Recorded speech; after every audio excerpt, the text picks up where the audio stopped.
I am very much obsessed with the garage sale mysteries at the moment. I watched a couple a few years ago, and then I've watched, I think, five in the last about 2 weeks. And the latest one I've watched is A Case of Murder. And when I saw the title for this, I thought that's not a very interesting title, but actually, it makes sense. This is the 11th episode of the first season. The Garage Sale Mysteries are actually released as a series with episodes. It's a really strange way to present films, but nevertheless, it's the 11th one. It's directed by Neill Fearnley, written by Suzi Weinert and Kraig, Wenman. And this one involves a strange recording. Jennifer finds this old recorder at a garage sale, and when she plays the tape back, it's somebody saying something to the effect of, "Help, they're trying to kill me."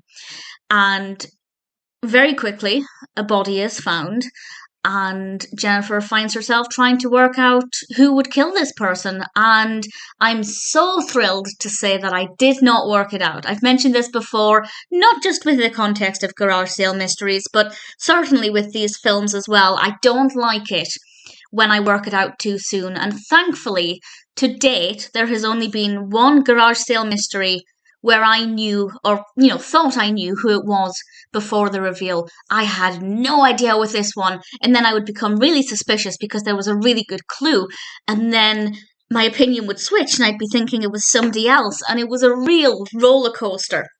And I really thoroughly enjoyed that part of it. All of the suspects in this, in my opinion, could have done it. There is none that was written as a stronger suspect than the other, at least for the most part. And I love that. So the main narrative I found to be really compelling.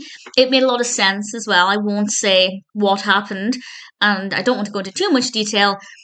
But when we get the reveal, even though I hadn't worked it out, it's easy to connect the dots with the benefit of hindsight. So really thoroughly enjoyed that part of the narrative. We do have a couple of subplots that I don't really care for. The first is Dani and her vision board. The actual journey with that part of the narrative wasn't that interesting, but the destination was. I liked ultimately what happened with her subplot. The other subplot is involving Jason and Logan working on building a man cave. And it was just really lovely to see father and son bonding. And I guess in reverse to Dani's story, I really liked the process there. Didn't really care for what the final outcome would be. So the subplots are absolutely fine, but as always, they're definitely just padding to flesh out the film a little bit more. And it's absolutely fine. But the main case, the main story, I really, really thoroughly enjoyed.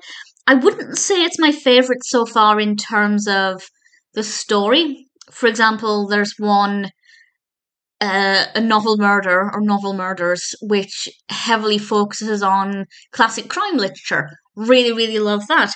This one, the actual intricacies of the narrative aren't that exciting, but the mystery element really, really is. So I had a lot of fun with it. I found it to be very compelling. I was hooked and very much drawn into this pretty much immediately. I'd say after about 5 minutes, I could safely say this was going to be a great film. And it absolutely was. The only problem with basically binge watching these is that I will be finished with them pretty quickly. But as long as they continue to be even a little bit as great as A Case of Murder, then I'm looking forward to watching the rest. And if you haven't seen this one, I definitely recommend it.